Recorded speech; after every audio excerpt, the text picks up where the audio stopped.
thing about it is, you got your credit card, and now society, people don't take responsibility, for using, they don't take responsibility full stop. That's what it is. This is the problem. It's like, it was someone else's fault. Well, no, I didn't make you buy that television, so you had to take the credit card. So the terms and conditions are for people that don't take responsibility and then turn around and try and put the responsibility back on the provider of the credit and card. This is my point. I agree with you there, but my point is, why don't you read the people, terms and conditions? Don't bitch and moan if you don't read the terms and conditions. I've never had to bitch and moan about it because I've always fallen within the terms and conditions. You think you have, but you haven't come across a situation where you haven't. Never had an issue. Okay, look at these flood victims in Queensland. Okay, I don't want to go too far into it because this could go on for the rest of the day. But flood victims in Queensland, most of them haven't been covered because their terms and conditions of their insurance stated what type of coverage they would have for their flood coverage. Yeah, but see, no. Let me. They just made assumptions. They didn't read their terms and conditions. Okay, no.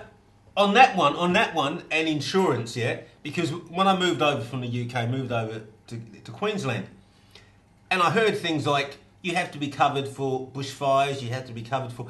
So your insurance doesn't cover one little thing. You have to nail it down to exactly what you're insured, because the bastards will try and wriggle out of anything well, they already have. And they have. But that's insurance, And I'm with you on the terms and conditions of insurance.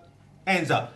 Insurance, It's like when you go online, all right? iTunes. I'm sure we're all part of iTunes. Every time they do an upgrade, they give you the terms and conditions again, which you have to agree to. Now, how many people do you know that read the terms and conditions every single time? No, never ever read. Not even once. They don't even. Not once. They didn't read it the first time. Exactly. They never read it, even when they're in trouble. When they have to go and say, "Hey, listen, I'm going to sue you," you can't. For what? Because you haven't read anything. Jump on the bandwagon, Mr. Sue them. Look at you, typical middle class. Well, this didn't work out well for me. So I'm going to sue you. Yeah, I didn't take responsibility for my actions. I'm in trouble. No, but you know what, people? This is what. You enter into things and think, well, okay, now what's the out? Okay. It's not gone right for me. So how do I get it to work for me? Like, people use the excuse over and over again of, well, I didn't read the terms and conditions. Well, that's not an excuse. I'm not saying no. That's not acceptable. I mean, in a that's sense, your we're problem. agreeing here. But what I'm saying we're just coming at it from different sides. Because what I'm saying is, the whole terms and conditions situation is, okay, if it's outside of the box, the terms and conditions are going to be an issue. If I'm driving my car and I get caught in a mudslide, and they say they're not going to pay, well, I'm not going to want to sue you because it's like, well, I didn't really insure my car to be caught in a mudslide, and well. But half the problem, if we're talking about insurance, just on a final note, half the problem is that people assume, and this is the problem, they assume that they're going to be covered for things like that. No. This generation assumes it's going to be covered for. Okay, maybe the older generation, our generation is. We didn't make them for yourself. Okay, seeing as you're the older one, I will. Rub it in. Basically, we have the attitude of, let's be 100% clear on what we're covered for, because we're talking about insurance. We're clear on what we're covered for with our insurance. But because we're in the society of we want everything now, most people don't bother to find out what it is that they're getting. And they just say, look, I want insurance, I want it now. Okay, off you go. I go to insurance to say, okay, well, I want this, this, and this, and this, and this, and I want this, and I'm quite clear on what I want. Can you do that for me? Yes or no? No, this is what I want. Your extra terms and conditions are stuff that you're going to put in place to cover your ass. Yeah, but you don't have that. But that's what you're going to do. Yeah, and that's your terms and conditions. I'm asking you. This is what I want. Will it happen if this? These are the circumstances. Yeah. If this happens and this happens and this happens, you'll pay me money. Yes or no? Well, it's a yes or no. Yeah. Okay, because you've read the terms and conditions because you work for the company, so you can answer my questions, I'm not going to sit there and read a 1,000-page dossier, I'm going to answer you the questions. If you say to me, yes, this is all right, I'm going to take your name, I'm going to take your details, That's how and it if there are any should be. problems, I'm going to come back to you and say, well, on this day we had this conversation and you said yes, sort it out. That's how it should be. That's how, but people don't do that. No. I do. No, I'm I've done saying it. you do, I do, and obviously I've Ben done it does. Once. I do it all the time. I'll tell you an example. Anytime I No. make a phone call, Never mind you make- I I'll give you an will write example. down the name. I'll write down the name, the date and time that I've called, and I will actually note down what specifically they said. Okay, I'll give know. you on this. Okay. Just because if something comes up, then I can call up and say, well, look, I spoke to so and so on this date, this I've time. done that. This is what they've said. All right, and it's not. This is not what I've got, or this is not what's happening. Exactly. Fix it. Because I don't want the terms and conditions. I want to make an agreement with you, and you know the terms and conditions. So and why I want waste your my time company. reading it? I You want tell your me. company, yeah, because you're the representative of your Exactly. company. Exactly. So whatever you tell me will go, and I will come back to you to that day to get what I want, yeah. And if you do not fulfil that, well, then we're going to have issues, yeah. But otherwise, and I've never had to fall back. I've never, touch wood, been caught out by these terms and conditions because I know that the You company, already know what you're getting. yeah, I know what I want. On that topic, do you think all these people at the other end of the line, who work for insurance companies, the sales staff or the customer service people, do you really think that they know the terms and conditions They in have full? to. They have to. I They have to. worked in insurance, and you have to. In full. Yeah, so you have to. So you You must be a lawyer. You have to To understand all that. No. It's legislation. It's part of your job. You need to know what the coverage is for all the policies and what the differences in the different types of coverage are.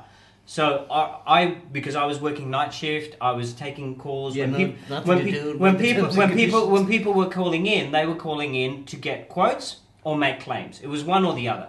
All right. So you needed to know the exact policy and what they covered. But So after a while it you is know a that. After a prerequisite. while you know that. That's why you do 5-6 weeks worth of That's training. fine. So as JT said, he's got a point there. It should be in such a way that, hey, listen, these are the things that I need covered. You tell me. No, but Why should I read the terms and every conditions? company has a must mentions. There's certain things you must mention, exactly. Yes. Yeah. Well, no, and we then know that. there are further terms and conditions. Now, if you have a question, That consultant should be Yeah. able to answer that answer question. that question Exactly. or find out the answer. Yeah. Because that's pertinent to what you want. Later in the year, I'm going overseas and I have travel insurance, yeah? And I'm going to say, I want it to cover this, this and this, and will it cover this in this situation, this situation. I don't want to read your terms. I want you to answer me the question. I want you to go away, yeah, and give me the good customer service that I'm expecting, which I know is another point we'll have at some other point. Well, The discussion we'll on have that, about that. But I want you to go away, come back and give it over. Because I'm going to give you the money to do your job. That's what I want. That's it. They're I've not getting got the time. paid. You're not even giving them the money. The company's giving them the money to do their job. I've got to come home, and then I've got to go and do what I do in my personal life. I don't have time to sit there and read a book, and it glazes over. And So I'm you're happy. putting your trust in the belief that what you ask for, the other person should be able to verbally explain to you exactly what you want, and is it covered or is it not? Well, and no, what they amount. should be. don't you They have should. to No, win no, them no. all? You Don't should you? be able to. They should be able to say. Guide you. At least. No, well, if he says this is what I want, they should be able to tell him what he needs to. Okay, if we're talking about insurance as an example, they should be able to say to him, okay, you need this type of insurance with this type of coverage so that you will get what you asked for. But I cannot give you advice because I'm not on that. That's No, what you they can. said. That's No. your job. No, they've said It's that. your job. I've had people say, I can't advise you on how to go about it or do it. Are But we these talking are- about insurance or just in general? in general? Yeah, but there- insurance yeah, is one of them. No, but you have to. If it's No, no. not your area of expertise, you have to advise them. Look, I can't give you that. Like, okay, if you're in financial services, Yeah. like a credit card or something, you can't give people personal advice That's on finance type of situation, right? Basically, because you're not trained in that. Okay, I mean, if you're just a customer service person in a credit card environment, We're not talking about you can't- customer. Yeah, okay. No. If you're, I'm what just I want saying. you to do, I want you to bring up any company. You can bring up any company and see if they've got a sales department. They will. Exactly. They should. Or a No, customer. they'll And have what- both. and They'll what's have their- both. And what's their job to do? Their job is to sell you it. Sell you the product. But how can you sell And it- they have a multiple amount of products. So they have to sell you the product which you want, which is relevant to your needs. Exactly. So you And say, they need to know. I want, this is what I want. What do I Okay. need to get? All right, What pick do I a need company. to get? And it is their job to tell you. Now, if they turn around to you and say, well, you say, look, I want a dining room table, and I've got a family of 10 people. Mostly it'll be 8 people, yeah, okay. But I've got a family of 10 people, okay. if they sell you a table that can't extend to 10, and you take it back and say, well, it doesn't do the job, 9 times out of 10 they'll take it back and go, yeah, I don't know why they sold you that. You said it was 10. Yeah.